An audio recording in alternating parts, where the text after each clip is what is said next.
Hey everyone, Bryce Root with the Root Group here. Super excited to be here with Brian Bosche.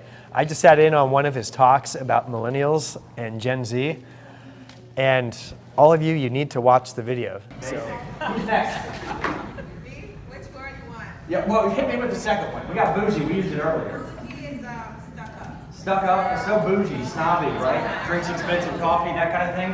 How about the third one? Oh, that's like it's canceled. You're done. So canceled. They keep blowing me off. They keep literally yeah, they're canceled.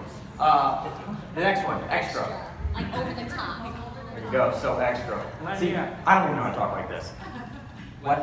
Yeah, what's that? Yep. Uh-huh. Yep. Little cat. Yeah. Wow, that's really Cajun. I like that.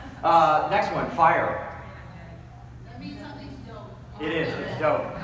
Yeah. Or if it's a person, there's a ghost, right? Greatest of all time. How about flex? That means that you are basically cool kid. I mean, you're the cool kid, but it's like, I don't want to use that word with another millennial term, but it's like you're stunning.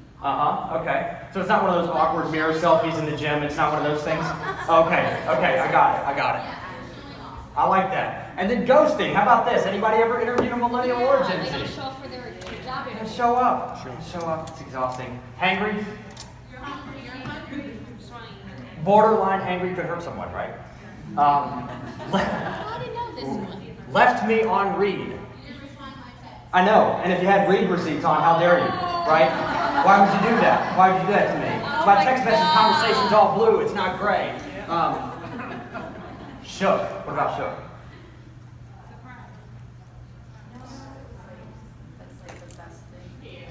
So shook, shocked. I think it's more shocked. Slay. Crushed it. Good. Anybody else got translation for slay? I think my wife has a habit though. That's pretty cool. All right, so we got simple, fancy, not acceptable, center of attention. These are the translations I put up here. Fire, popular, fire emoji, right? Hashtag fire emoji. We use hashtags. I don't think we use hashtags anymore. I don't use hashtags anymore. Well, there you go. There's the translation. Take a picture. One of my favorite, if we could go back a generation a second, is POTS, millennial speak. Anybody know what POTS means? This is a tip. This is a free tip, not related to Gen Z. Parents over the shoulder. Good luck later with your kids' text messaging in front of you. All right. So let's talk about why Gen Z matters, right? The oldest members of Gen Z are 22, approaching 23. They're heading into the workplace. They're leaving college now or heading into professional school. What's interesting about Gen Z, though, is that they're 1/3 the size of the millennial generation. So millennials are about 83 million people, roughly the size of Germany. Gen Z is 1/3 that. But why does that matter in the context of other generations? Well, today in America, roughly 10,000 boomers turned 65, right?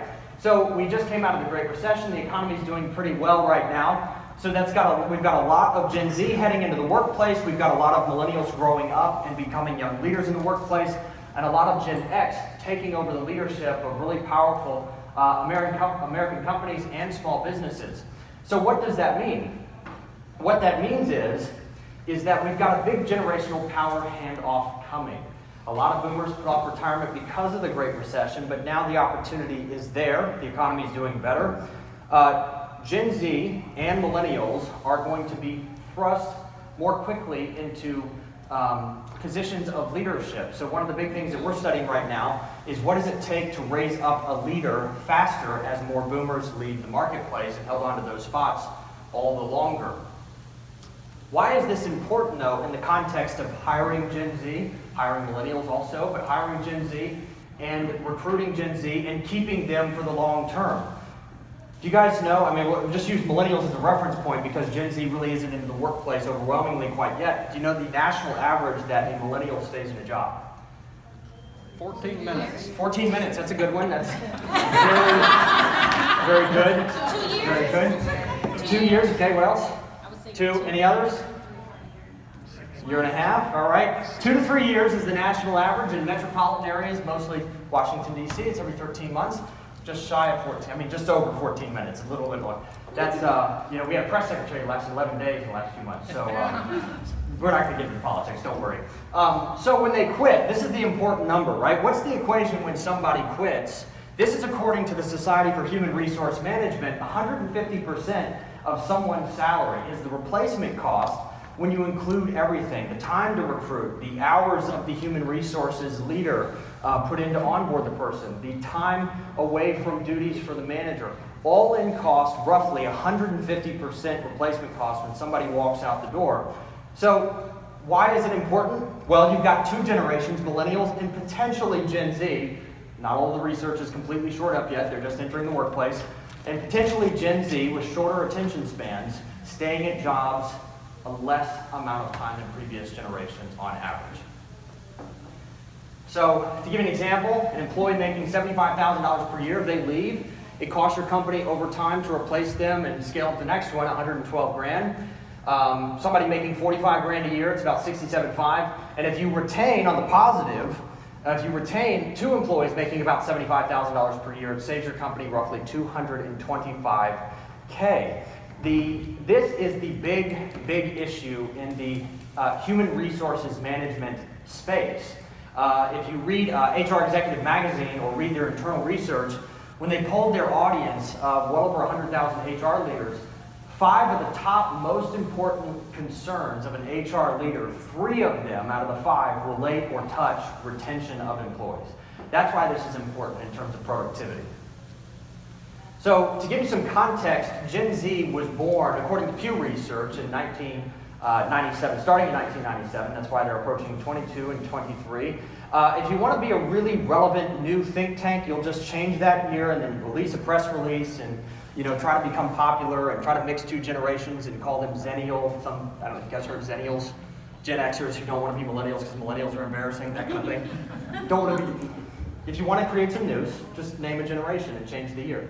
So we're going to use 1997. This is kind of the number that everybody starts to center around. The U.S. Census Bureau is a little bit different, but this is the one that everybody seems to use, so that's the one we're going to go with for context today. I want to talk about the difference between Gen Z and millennials. How many of you in this room would think that Gen Z is pretty similar to millennials? Who's in the similar camp? All right, raise it high. Raise it higher. Lost it, okay. How about different from millennials? Very good. Okay, so why do you think that is? Somebody give me some answers. Why do you think there's a difference between Gen Z and millennials? Because I think Gen Z were born with technology in their hands and millennials still have to convert to it. That's right, there was a conversion factor, okay? Because of their parents' age and Yep. how they raised them. There you go, right? We either rebel or replicate our parents, right? What else? I've heard it's because of the economic downturn in 2008. Okay. We're in a different financial position. Very good. That's the realistic expectation. Very good. So let's go over some of the differences here. These were all good expectations. They're more realistic or more pragmatic, if you want to use that word, than millennials. On the other hand, millennials were more idealistic. Gen Z, more pragmatic. Technology, they use it for everything. When millennials, like you said, were adapting to it, growing up in it, millennials have been wrongfully called digital natives. They weren't. They were digital pioneers. They were the first to use social media, first to get on it, first to use it, first to experience it. And we use it a lot as a generation. However, Gen Z really didn't know the difference between pre-technology and post-technology in their life. So this is going to impact everything from how you interview them, how you recruit them. And fascinatingly enough, most Gen Z, according to research, most Gen Z looks at their future employer on what social media platform the most? YouTube. They're looking at your business according to YouTube. That's according to a national survey of over 1,000 millennials, of Gen Z. They're looking at YouTube to see what kind of storytelling reputation that you have as a brand. They're also looking at Instagram. Communication, of course, they expect instant communication. This is going to be fascinating, right? As more generations grow up surrounded by and with technology in front of them, how are we going to communicate? They're starting to study young children and recognizing that they really can't see the micro expressions on your face, and they can't necessarily tell whether you're angry, sad, mad, upset. So that's going to be interesting in terms of socialization of the next generation, the next couple of generations. Cost conscientious, like you said, they were raised up in a recession, and now the economy's getting better, but similar to Gen X as compared to baby boomers, they're going to be more cost conscientious than millennials. Millennials were more experience driven. That's a nice way of spending money you don't have on avocado toast and really expensive coffee. Trust. Gen Z will trust leadership less. They're more focused on action than words. And both generations really having a huge trust issue, because the last, boomers, Gen X, it was kind of like respect is just given. You just respect people. Not so with these generations, right? So it's actually flattened leadership in terms of leadership theory, because if you start with no trust, that means it's incumbent upon a leader to establish trust. It's no longer a given. And because it's no longer a given, it can't be taken for granted, which makes better leaders. So how does each generation lead? This is important because we just talked about how we're going to have a huge generational power handoff in the next 5 to 10 years as boomers lead the employment market. You're going to have to look at how each generation leads and adjust your training to do that. So I want to give you kind of a very simple summary of how each generation leads. Boomers, of course, very top-down, learn that from their relatively traditionalist parents. Gen X from the side, meaning involve me if you need to, if you don't, right? Millennials from the middle, more collaborative, right? It's like I did group projects, right? Remember group projects? Or your kids doing group projects? I never wanted the group project. I'm more like an Xer. I'm a millennial, I'm 31. More like an Xer, I like the group project. There's some dumb guy that's going to bring my grade down. I'm going to do it by myself, right? So too honest. So millennials lead from the middle. A lot of collaboration, very flat leadership structure. Remember when Facebook was coming up and you'd see so many of these really high-powered billionaire CEOs and founders having their desk right in the middle of the cube farms. Nothing exclusive, no corner office. And then they also gave us this beautiful open office concept, which is terrible for phone calls. Anybody ever tried to do phone calls in an open office concept? That's right. It's like, and then you got to say something about your coworkers. Like, 1 second, I gotta get off my desk. Gen Z, also like Gen X, more so from the side, at least for now. Again, they're just entering the workplace, so we'll see how that pans out. But it's involve me if you have to, don't if you don't. So this is kind of a summary of what leadership will look like among the generations, and you have to keep that in mind when it comes to training your employees or helping your companies train their employees in terms of leadership. I like to say that leadership principles don't change, right? They don't change, they're just communicated in a different way, so keep that in mind. So let's talk about 3 strategies to keep them. I happened to come here this week. Our next book, Keep Them Longer, How to Gain, Train, and Retain Top Talent, is coming out in the next week or 2. It'll be available on Amazon and a couple other places.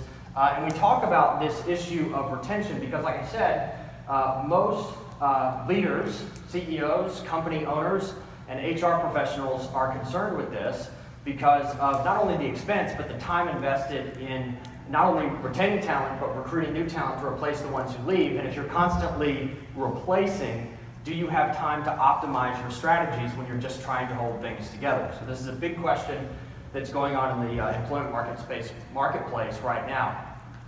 So some of this seems basic, but it's very important for both millennials and Gen Z. Strategy number 1, programmatic solution number 1, keep things focused on setting expectations early and often. I mean, think about this in your life, right? If you'd come into this room, the music's jamming, and it's really great to see all these people in here, maybe some people that you met, hung out with last night, but as soon as you pass the threshold, it is 88 degrees in here. It's really hot. Anybody leaving? I'm leaving. You're not hearing from me, not in an 88-degree room. No way. Not happening. Why? What do you expect at a convention center? Cold, right? Anybody else cold in here? Anybody cold in here? I love it. I love air conditioning. It's great. But if it was 85 degrees, not so good. I wouldn't have much of an audience. I'd be like talking to you guys out there in the hallway. Hopefully stick around until the air conditioning was fixed. And think about this in the context of your life, too. One of the if you look at brain science and you look at psychology a little bit, you see that the difference between our expectations and our reality does what, right? So if we thought something was going to go this way, but it actually went this way, what does that gap produce?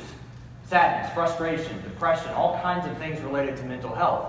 But when you don't set the expectations of your talent, your teammates, the same thing happens. So if somebody comes into the workplace expecting to make bank, right? They're like, you know, I just came out of school, but $98,000 sounds really good. I know, you didn't go to law school, buddy, so maybe not start there. And most lawyers don't start there necessarily out of school either. So let's dial that back a little bit. It's really important to set expectations or reset expectations, especially in the beginning. I mean, 3 out of 4 departures are preventable. 3 out of 4. And that's according to research. 3 out of 4 departures are preventable. So setting expectations is really clear. Because what happens when our expectations are like totally blown? Get upset. What else is eroded though? Trust. Trust is eroded. And trust is eroded on a generation that's already not giving trust. So you've got to think about expectations because you want to make sure that this gap, to the best of your ability, does not exist. Right? When a new employee comes to work for our company, we sit down in our interviews and we talk about their top 3 expectations and our top 3 expectations. And if there's a difference, we reconcile that in the interview onboarding process because we don't want this to be an issue later. Then we memorialize it in a document in their file so that we have a grounds of agreement or a constitution, if you will, in terms of what our relationship's going to look like in the future. And when issues come up, we can pull that out and we can talk about something that we mutually agreed to as opposed to something we told them that they were going to do. This goes for projects, this goes for tasks, this goes for setting the expectations on the front end of bringing on a new employee and coming back to them with frequency so that everybody's on the same page. Number 2, that also works for millennials too. Number 2, provide context. Now, if I said to you up here before I got started, I said, I know we're going to talk about this Gen Z thing, but I don't know if any of you are free this weekend. Any of you free this weekend? Like, or next weekend when you come home?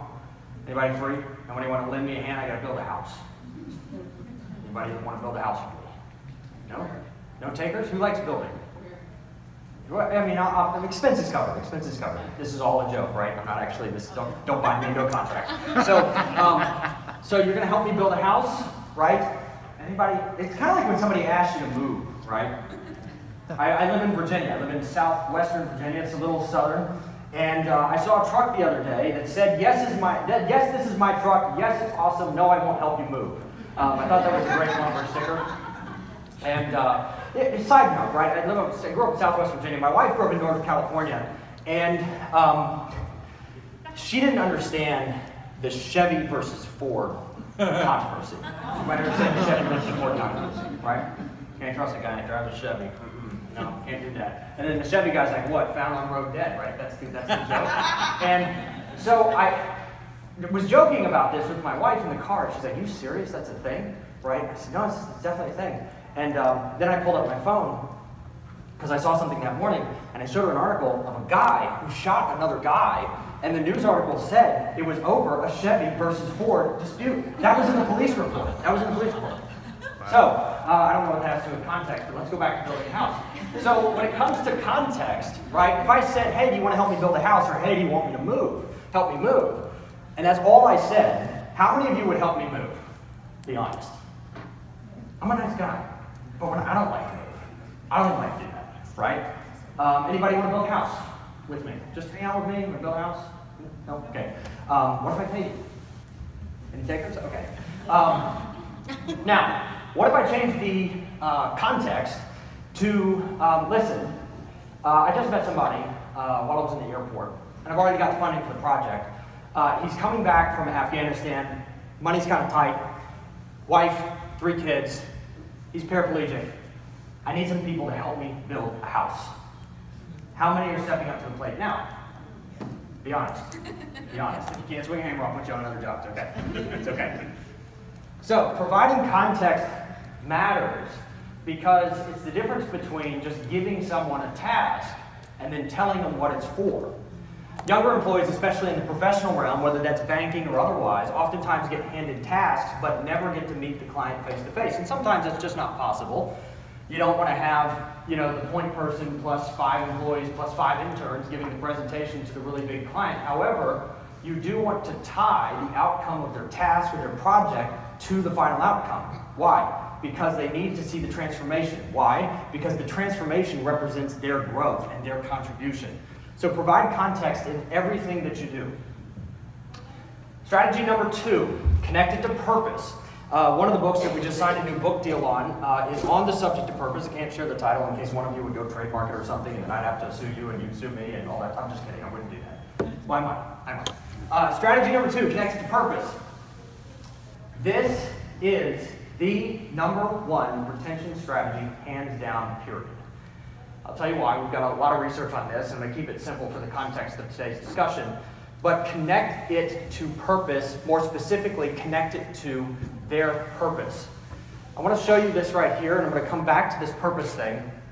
Our new book, Keep Them Longer, this is the paradigm for our new book, Keep Them Longer, which is focused on employee retention.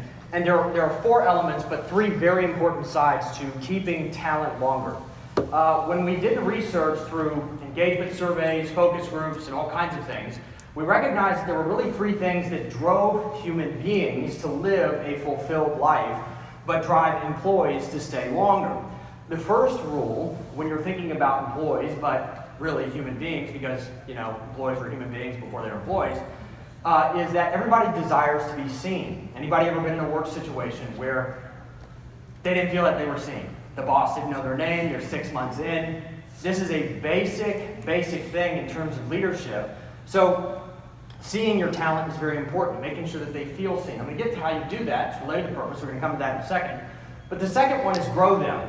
There's all kinds of brain science, all kinds of research on it, but there are really 2 things that contribute to human fulfillment. Anybody want to guess what one of them is? One of them is on the screen. The other is also giving. There you go. What's the other one? It's number 2. It's grow them, right? There are 2 things that really contribute to someone's fulfillment and human happiness. It's the growth in their life, growth in all areas of their life if possible, and the second is the ability to give, not just with money, but time, talent, and resources. Number 3, in the context of the workplace and teams, involvement is really key because as humans, we seek community.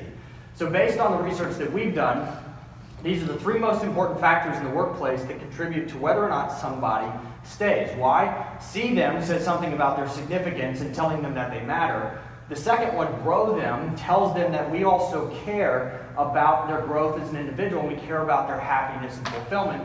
And the third is, we want you to be a part of this. We want you to be a part of the outcome. You're not just here to execute tasks. We're here as a working community to help people. The fourth one is really the most powerful. All of you would probably agree that especially in the news, how am I doing on time? Especially in the news, that capitalism, free markets, not getting a good rap, right? The big C word. Capitalism not getting a good rap. I like the word free market better. It doesn't matter. I think what's interesting and what I noticed as I researched capitalism and the free market, with the right moral compass, I guess, is that the free market is all about giving. Would anybody agree with that statement right off the bat? The free market is about giving. No? Okay. Is it true to make money in the marketplace that you must solve a problem for someone? Absolutely. Is it true that to be successful in the marketplace, you have to satisfy a need? Absolutely. Is it true that to be successful in the marketplace, you might have to help someone heal their brokenness? Maybe mental health or something like that. The free market, if you want to be successful, I even like to say this, even the most dirtbag person has to give some kind of value to the marketplace to make money, right? I actually believe that the free market is all about giving value. Give an example, a bougie one. Not too long ago, 4 years ago, I bought like an $800 espresso machine. My wife was like, "What's this?" And I'm like, it's going to be with us for a while. So I like really bougie coffee. I like it. It's my thing, and it's really expensive to constantly go to the coffee shop and all that, so I decided I was going to save a boatload of money. I spent like $800 on the machine and the grinder, right? Sounds like a lot of money. Did the math, average amount of shots brewed, average cost of espresso if I go to a coffee shop with that kind of frequency, it saved me over $9,000 in 4 years, okay? So that's a lot of money. That is a lot of money, okay? $9,000 I have saved because of the bougie espresso machine that my wife still makes fun of. She's like, "I swear, if the place was burning down, he'd carry it out.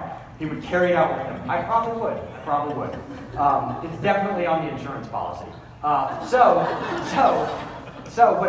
want to put it this way. Breville, free plug, Breville, who makes the coffee machine, had to do an awful lot before I ever spent $800. They had to spend the money on the research and development to create an excellent coffee machine. They had to spend the marketing dollars to get in Williams and Sonoma for that lady there to like, try this sample. And I ended up with that sample. So they had to spend all this money to get it in front of me and convince me that it would provide such a transformation in my life for me to spend $800. I only paid them $800, but how much value did I get? Over $9,000, right? Did Breville see that $9,000? No. So Breville actually gave to me first before I ever gave to them. And why did they give to me? What about giving? What's an interesting word that's related to giving? Sacrifice. That machine could have fell flat on its face. The research could have sucked, nobody liked the machine, and they had to scrap the project, spend all that money. Breville had to give to me first, take the risk of building the machine, hoping that there would be a bunch of bougie Brian Bosches in the world to go buy an espresso machine and spend $800 on it before they got the benefit of it. So they gave to me first. As you help business owners and as you think about business owners, I want you to think that your role in the marketplace is not to take, your role in the marketplace is to give.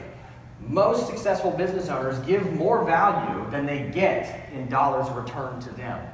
The entire marketplace, I theorize, is about giving if you have the right mindset. If you can teach your employees to give, you see them first, grow them always, involve them today. If you teach them how to give, you will teach the fundamental principle that holds the marketplace together. Teach them to give to their colleagues, to go above and beyond. Teach them to give to customers, to go above and beyond. And teach them to give value and help to their leadership as well. If you can teach your employees to give, what's also fascinating is, anybody in here helped someone and you'd say, hands down, it was better than any raise I got? Everybody raise their hand? Yeah. One of my favorite things to see is somebody's life transformed. And I, have a really great life and I do well and all of that. But getting to watch somebody's life transform is one of the best things in the world. There's nothing more satisfying than that. It's really it's the benefit of giving. And that's why giving and growing contributes to human fulfillment. And what's interesting about fulfillment, if you look at employees, is if they are fulfilled in their job, where most people find their identity, if they're fulfilled in their job, they're more likely to leave or stay. Stay. Why? Because you as the leader have become the source of their fulfillment. That's why. So if you can teach them both how to grow, professionally and at home, teach them how to grow at life and work. What's really popular these days, and it should be popular, is whole life training for employees, not just on core competencies, but things like helping them have financial stability at home, offering simple courses that help them do that. Because we know that if you're financially stressed at home, you're going to be very frustrated at work. And if you're frustrated at work, it makes the financial stress worse at home. So one of the best ways to grow employees is to grow them as a whole person. Well, if you can do that, you've got one side of the fulfillment of the equation. If you can teach them how to give, there's one company that we interviewed for our book, Keep Them Longer. I think the name is Catch-A-Fire. It's Catch-A-Fire. It's like a freelance platform like Fiverr or Upwork.com where you can volunteer your time as a professional in certain industries to help nonprofits and people in need. So it's very cool. And if you don't have money to give, you can take your time and your talent and use it to help someone. A lot of companies are partnering up with Catch-A-Fire to teach them and give them opportunities to give with the talents they have. Once again, if they take what they have and they use it to help people, and they take what they have and they use it successfully at work, that's where fulfillment comes from. So if you remember one thing from this presentation about any generation of talent, these are the three factors. You've got to see them for who they are and their significance. 2, grow them as a whole person. And 3, involve them as often as possible in meaningful ways. And 4, I'll give you a fourth one, of course, teach them how to give. Lost my clicker. I want to talk about the subject of our next book is on purpose. This is the operative function of that book, the Purpose Finder Formula. There'll be assessments and all kinds of things for businesses coming out soon.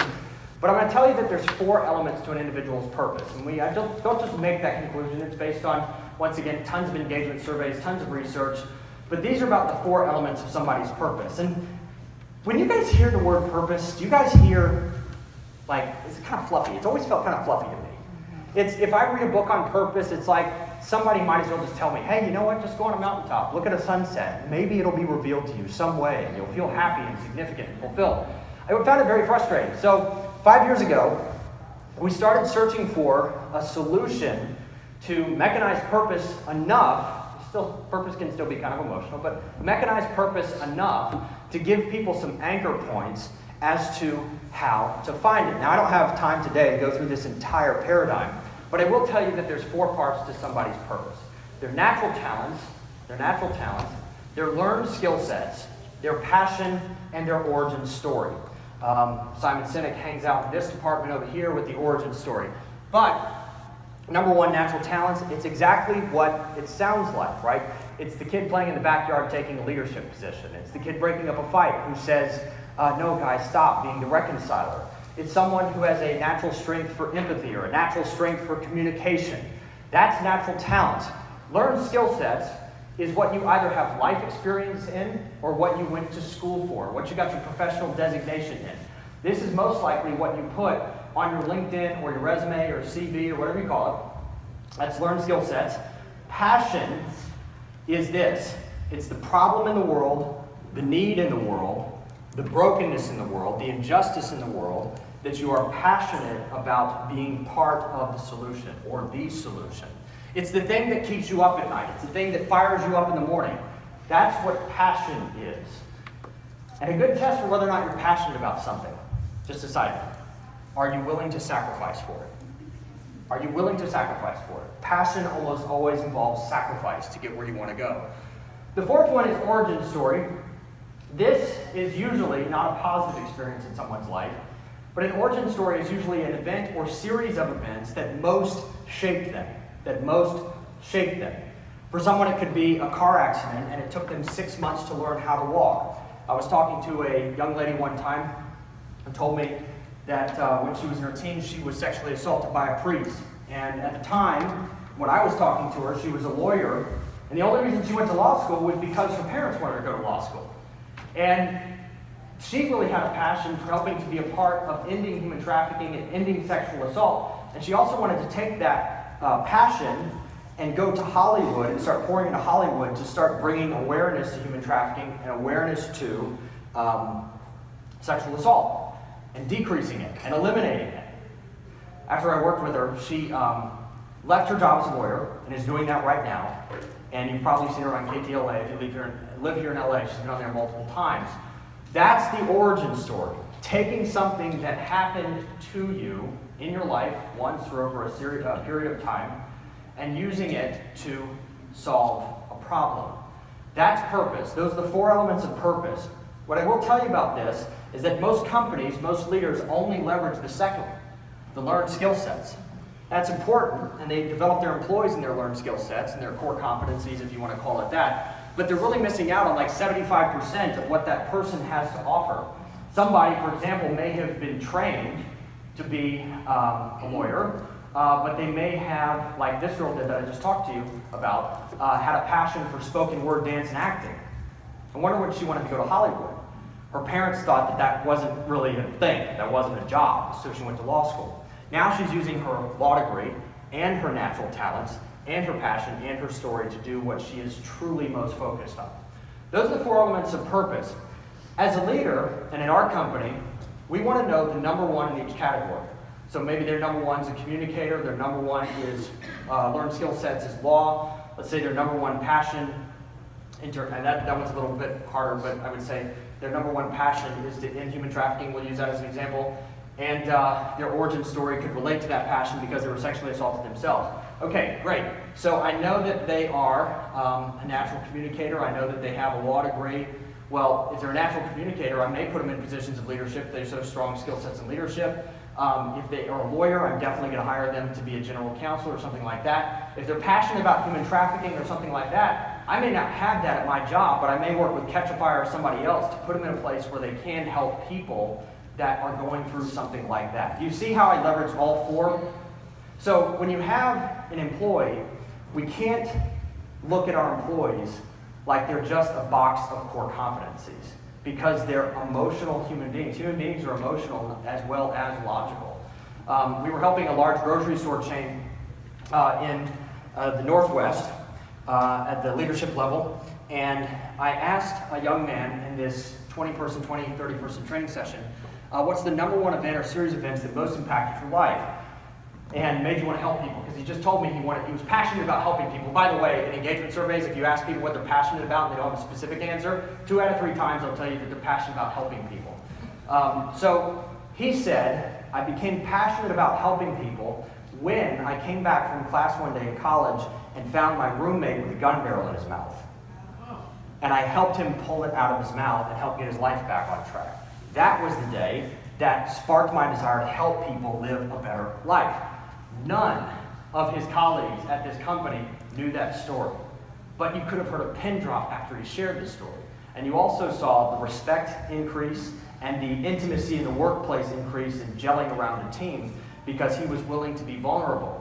Now his leader knows the depth of that story, and now his leader knows what truly motivates him. That's his origin story, therefore he's passionate about helping people live a better life.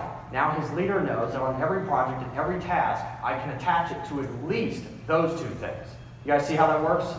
Yeah, cool, still with me? Do I need to put on the terrible rock music that I had on earlier? All right. So, if you remember only 2 things, remember that you're going to see them, grow them, and involve them, no matter who they are, Gen Z, millennials, doesn't matter. And that they have 4 elements to their purpose and that you're probably only leveraging one of them. Now, how do you prepare for Gen Z? I've got 15 minutes. We all good? Everybody good? 15 minutes. How do we prepare for them? I like to give examples of programs that are proven to work. This is just 3. But virtual meetings, of course, right? Over 50% of Gen Z spends over 5 hours on their phone. A lot of them after midnight, parents. 2, the speakeasy. I like to call it this, because unlike millennials, Gen Z, especially with Snapchat and stories and all that kind of stuff, like something that's accessible but still kind of exclusive, right? Because what's interesting about an influencer? They live a very exclusive life. Gen Z is looking to kind of mimic those experiences in their life as well. So if you can create exclusive feeling experiences at work for them, that's a great idea. Number 3, gamification. This was the game generation. I mean, I played video games as a kid. Nothing like what we see today. The best companies in the world are gamifying their training. No longer is it the manual or the boring video module series. Most companies are gamifying their training. In fact, one of our very good friends owns a very fast-growing company called One Huddle that does gamification for companies and even NFL sports teams to train their staff around the stadiums on their iPhones. So those are 3 examples of programs proven to work for the next generation. It will also work for younger millennials as well.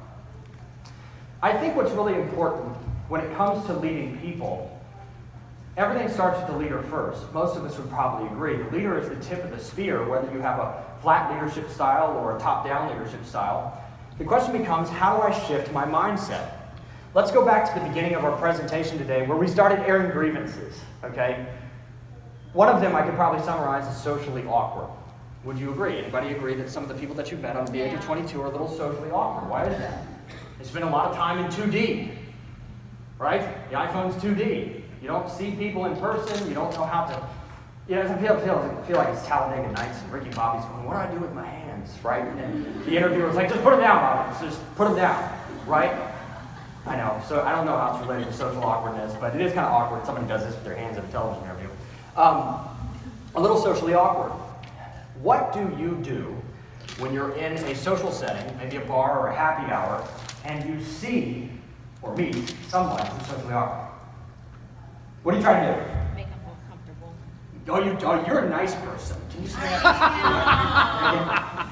I guess I am. Louder, come on. Make them feel comfortable. Very good. Okay, hold on to that thought. We've got some more negative people in the room. We'll be back to you in a second. Most people do what in a socially awkward? Huh? Oh, guy's weird. That guy's weird. No, we're out of here. No. This is not how I came to spend happy hour. This guy is talking about Jurassic Park circa 1990s and why the theme song is so great. It's awkward, right? What do? We avoid those conversations because they're awkward. Well, it's different in the employment context. What if you have someone who's socially awkward but really damn good at their job? What do? Put them in their own office. Put them in their own office. Give them the corner office. He's even nicer. He's even nicer. It's different at a happy hour because you can avoid the guy talking about the Jurassic Park theme song from the 1990s that he really likes. I don't know why I got on that subject. Not sure. I think that's on my iPod. I'm not that guy. I promise. I'm not that guy. But we usually avoid socially awkward people. But you can't do that in the workplace, especially with a generation that spends over 5 hours on their phones. What happens when you believe someone's socially awkward? Your actions reflect the belief. So if you believe they're socially awkward and your operating modus operandi is to avoid the socially awkward person, right? That's going to come out in your actions. Usually your actions reflect what you believe, right? If you believe, for example, let's go with another one. Millennials, here's another one from millennials. Entitled, right? If all you believe is that they're entitled, what do we like to do with entitled people usually? Knock them down. Knock them down a little bit. Reset that $98,000 a year expectation down into 42. Let's go down a little bit. Cut that thing in half. This guy needs a reset. So, when you believe something about someone, your actions will reflect the belief. So if you believe that you need to avoid socially awkward people in the workplace, you'll avoid them. And guess what? They'll quit. But if that talented socially awkward person, if you believe that, you know what? Really hard to talk to them. However, they're amazing. They have a purpose. They have something to contribute to this project, to help this client, to help this customer. If you believe that about them, as a leader, you'll go anywhere for them to help them feel comfortable and put them in a place where they can perform well. If there's anything I want you to take away in this context here, is that remember that your actions flow from your belief. Your actions will flow from your belief. And what do you have to do to change your actions? A lot of people, I gotta change my habits. I gotta get up earlier, I gotta whatever. Before you can get up earlier, you have to believe first that you can use the morning productively. Do you agree? You're not gonna get up earlier if it's pointless, right? So the same is true when it comes to beliefs about your colleagues and the people that you lead in the workplace. You have to shift your belief from socially awkward dude to really talented guy who isn't great at talking, but I love him to death, and I'm going to help him be successful in the workplace. That perspective, as a leader, is going to do whatever you can to make him successful. I haven't even gone through the slides. All right, mindset shift number one. That's the way we've always done it. I wanted to leave you with that belief action paradigm more than anything. But that's the way we've always done it, right? Or how about this one? We'll go, projecting experiences on the next generation is also very related to this. My favorite phrase for this is corporate hazing. I love this, right? It's the, I just joined the fraternity and the guys are putting me in a chicken suit on the corner for some party thing that we're doing. And I'm also not allowed to drink and I gotta wear this chicken suit to the party. That's hazing in the fraternity context. I know the colleges are cracking down on it, but it's a good example. I really do think, but we hang out with law firms all the time, help them with their talent, a lot of associates leaving. This right here is a big problem because when you project your experience on the next generation, it usually falls in a different context. How you grew up is not how somebody else grew up. What is common sense to you, like balancing a checkbook, is not common sense to me. It's not. I have an app for that. I have QuickBooks. I don't need to do the thing on the kitchen table. I'm fine. That's not common sense to me. So don't project your experiences. I just love that, right? I can't even balance a checkbook. I don't know when the last time I used one. I might Venmo you if you come work to build my house, but that we're going to build together, right? I might Venmo you, but I don't know how to balance a checkbook. I have great finances, but I don't know how to balance a checkbook. That's the way we've always done it. This right here will send people packing. Because what does that say? It says your contribution isn't significant here. Or it says something like this: wait your turn, kid. Right? If you believe that everybody is significant and everybody matters and everybody has a purpose, this phrase right here cuts like a knife. Wait your turn, kid. You don't matter yet. It fails the first pillar of the keep them longer paradigm. It fails to see them for what they have to offer today. They may not have the experience, but they have the raw skill sets that can be transformed into experience in the future. So mindset shift number one is stop saying that's the way we've always done it. 2, wait your turn, kid. Stop saying that or something like that. and stop projecting experiences on the next generation because they fall in a different context. I'm going to come back to recruiting them in a second. I was talking with and interviewing somebody, executive vice president at a major materials company, or engineering company. And she said that we hire right out of school for these new engineers. They pay like $90,000+. So, you know, if you want $90,000 out of school, go be an engineer or a lawyer or something like that, right? And they pay like $90,000, and they put them in these rotational programs where they have free will to choose where they want to go in the first 15 months of their career. They can look at any aspect of the company. They can look at legal, they can look at HR, they can look at purchasing, they can look at any aspect of the company. It doesn't matter. They're allowed to go wherever they want to go. And through a program they call Fresh Eyes, these new employees were allowed to look at any efficiency in the company and suggest a solution. This one company that I'm talking about allows those new employees to present their ideas to the CEO. And the CEO picks a few of them, or all of them, to implement. One year they saved $10 million from one project. Brand new employees right out of school.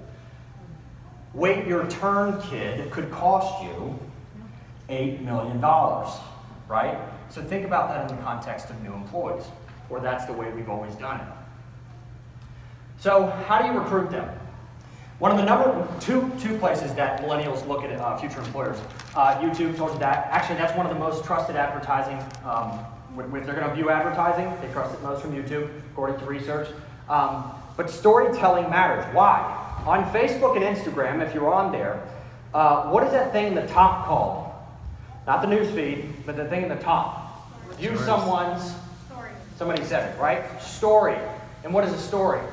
It's a picture or a short video that lasts 20 seconds or so that you swipe through, and you're literally looking at somebody's life scene by scene, or day scene by scene. And it's usually terrible. It's usually bad pictures of food and, you know, the wine party that they've gone to for the 5th time this week. We got to talk about that. That's stories, right? This generation is obsessed with the stories of other people's lives. So it makes sense that companies are really great at storytelling when it comes to their brand, right? It's not just we build computers, right? It's more of the Apple-esque thing that says we build computers for innovators and disruptors looking to change the world, right? Great stories have a beginning, middle, and end, and they hook you and grab your attention right out of the gate. So brand storytelling is really, really important when it comes to Gen Z and millennials as well.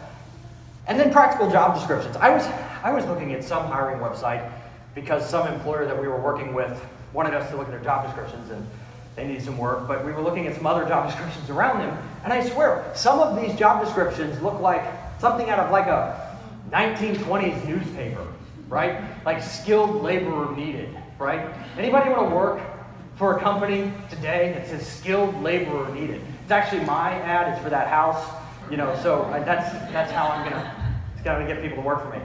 Practical, pragmatic, as we were talking about earlier for Gen Z, practical job descriptions, very, very important. Give them a picture or perhaps a story of what they're going to experience when they come to work for you. What does a day in the life of working for you look like? And be honest, right? We don't blow expectations here, because you blow expectations, they're headed for the door. 67% of millennials right now are looking for another job. Do you know that? 67%. That's the digital pioneer. 14 minutes. What's that? It's been 14 minutes. 14 minutes, I know. They're already looking for another job. I'm looking for another job. So, my wife's very tough to work with sometimes. She's not here. She's not just chilling. It's okay. She might be looking for another job. I know. I'm probably hard to deal with. Actually, I'm definitely hard to deal with. But practical job descriptions. Show them what a day in the life is going to look like, and be honest about it. This is a generation, again, doesn't give trust, right? Trust is developed by the leader. Therefore, if you're honest about it and they can grow in that context, it's going to be better for you. So practical job descriptions, not just skilled laborer needed. I'm using that sentence to summarize really long paragraphs that I see on hiring sites that it might as well just be skilled laborer needed. It's just really bad. It's a paragraph that just says it longer. Partnerships. This generation, Gen Z, is thinking about their careers as early as middle school and early high school. So what does that mean for small businesses? It means developing partnerships with middle schools, trade programs, high schools, getting in there early, providing resources, providing access to internships or job shadows. This is really critical when it comes to this generation. So, practical job descriptions, I have a repeat on the number there, practical job descriptions, storytelling, and then the third one is partnerships. These three things right now, given the age of this generation, are really, really important. Storytelling about your brand on relevant social media platforms. Number 2, practical job descriptions. Number 3, develop partnerships with streams of talent. Think about this. What are we at right now in terms of unemployment number? We're at, economically, full employment. What does that mean? Skilled labor needed. It's not going to work, right? I can't tell you how many fast food restaurants I've passed on the road and seen help wanted in all positions. And that wasn't what I was judging them for. What I was judging them for was that they didn't have a digital sign there. I mean, it was still the placard and the slide placard. You know, and then one of them was upside down. But help wanted all positions, right? Now, there are some people that might bite on that, but that's not telling the story of your brand and the. I mean, Chick-fil-A, McDonald's, all of them have pretty well developed leadership programs now to develop their talent and get them from the front of the store to management positions. I haven't seen that on, you don't see that on placards. You've got to tell your story as a brand better, be more proud of your brand than that.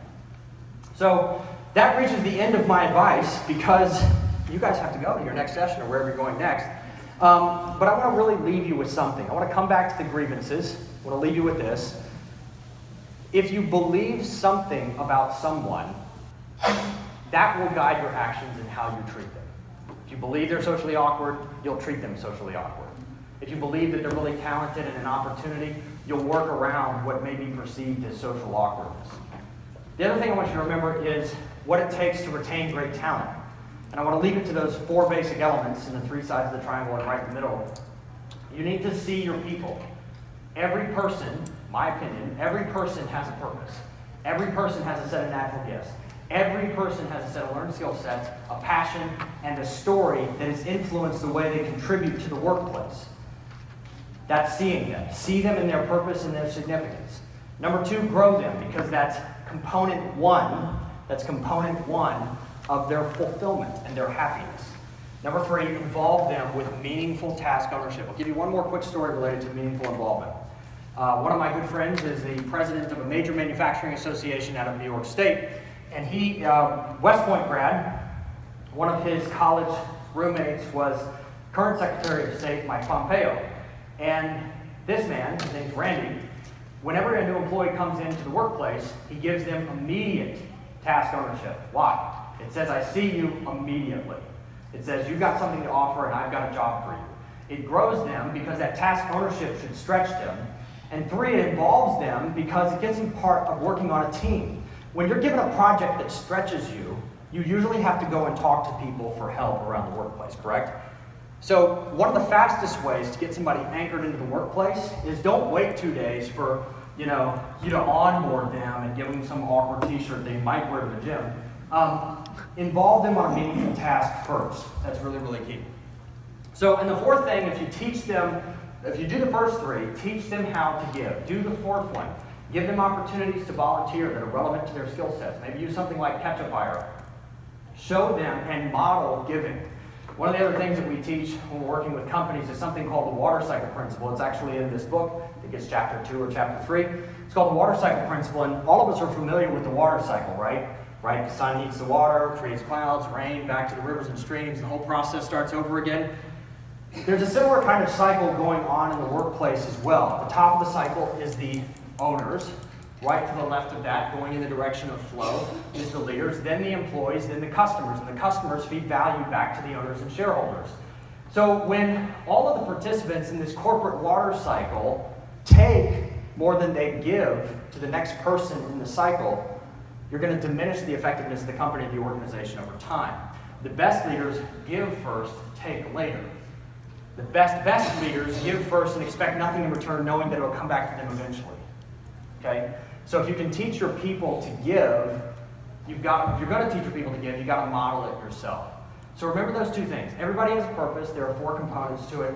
And there are 3 major things that contribute to retention, and that's seeing them, growing them, and involving them. And the 4th one, if you got an extra bonus, is to teach them how to give.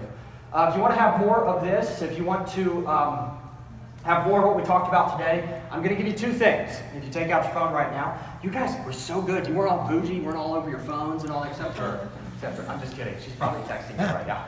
I'm giving you a hard time. I'm giving you a hard time. It's okay. It's okay. I'm on my phone all the time. Put that up there. Yeah, no, I know. I'm giving you a hard time. So, text KEEP to 345-345. I'll give you two things. I'll give you the Generation Z engagement guide, and you'll catch that in a couple of days.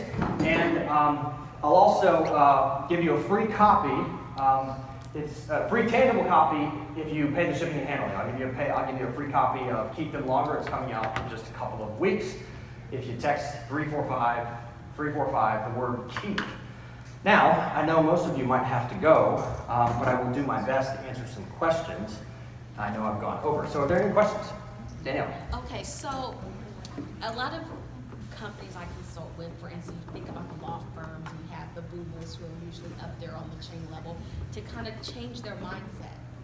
Because I always get, well, you know, this is how we do it, and you know, we got out of law school, they should be happy to have a job. Like, just getting them to understand why there's so much turnover, and it's not them, it's you have to change your mindset. Yeah. How do you go about helping them understand that? Good question. I've had a few managing partners tell me the same thing, where they're just like, hey, listen, it took me 7 years to get a partnership. Exactly. And it's like, they should be lucky they even have a job. And it's just so much force behind that, right? The way I usually answer that question is, where is the risk, right? Who has the most risk? The employee or the employer, right? Okay, so if an employee gets fired or quits their job. Somebody told me that I should write a sequel to this book called Fire Them Faster. Any takers? No? Fire Them Faster? Okay. It's not my expertise. It's not my expertise. Anyway, what I usually ask them is who's got the greater risk? If the employee leaves, they can get another job. At worst, there's a social safety net, right? If the employer, right, loses the talent, eventually run out of all their talent, what are they? They're nothing. There's no company, there's no organization without employees unless you can do all the jobs in your company, right? You're going to die unless you're like, you know, Lehman Brothers or whatever, with big bailouts from the government and all that kind of stuff as companies. There's no social safety net for companies, right? So what I like to do is reset that perspective with leaders is, by the way, I mean, we've got engagement research on law firms, and It's horrible. it's terrible. There are way, way, way less associates wanting to become partners than there were in the previous two generations. So that just means we're due for a disruption in law anyway. Exactly. Yep. So, but that's how I reset the perspective. Like, well, I mean, if every new partner represents to you or $1 million to $3 million book of business, which is usually what that means for a medium to large law firm, if it does, what happens when you stop producing those people, right? So if they should be lucky to have a job, no, you should be lucky to have future partners who earn $1 to $3 million per year into the revenue of the business. One of the law firms that we work with, $250 million a year law firm, right? So that's the perspective. I'm nothing without talent, as opposed to they're lucky to have a job. In reality, both parties, the employee and the employer, should say it's a privilege to have you and it's a privilege to have the job, right? That's how the relationship should look. So that's how I usually approach it, is who's got the greater risk. And sometimes if, you know, managing partners and CEOs, you know, don't really last past a decade necessarily, right? In law firms, if they're the name partner and their name's on the door and all that stuff, they may be around until they retire. But at most companies, your CEOs don't last past 10 years. So you've got to bring that perspective into the decade that's relevant to them, right? Right. So, and the truth is that more fulfilled employees are going to make more money in the short term anyway, right? Right, and Yeah. I did have a class, a workshop here, and it was good because it was employee recruitment and turnover, and just to really bring it back to the bottom line and the cash flow. So it's like an aha moment. Yeah, exactly. You have to. I mean, that's all they understand. That's all they sometimes. understand. You know, I've helped entrepreneurs kind of get started in their companies, you know, one-man band kind of things, especially anybody in the expertise business. And I get people that want to speak, and they're like, "How am I a motivational speaker?" I usually tell them, I'm not very motivational. I'm not. I'm fun to hang out with, but I'm not motivational, right? I'm not motivational. But if you want to develop an expertise, help a company save money, make money, or both. Do both, right? Because that's where most leaders see value. But if they, Richard Branson famously says, employees first, customers second, right? Because very, very happy employees produce very, very happy customers, right? I mean, make them both first, but if you have to make one first, make the employees first. Because that corporate water cycle principle that we were talking about earlier, I didn't put it on the screen. If your employees are stressed at work, financially broken at home, how do you think they're going to treat the customers if they're customer facing? Any other questions? Anybody else? Did I see a hand? Okay. Well, it was good to spend time with you.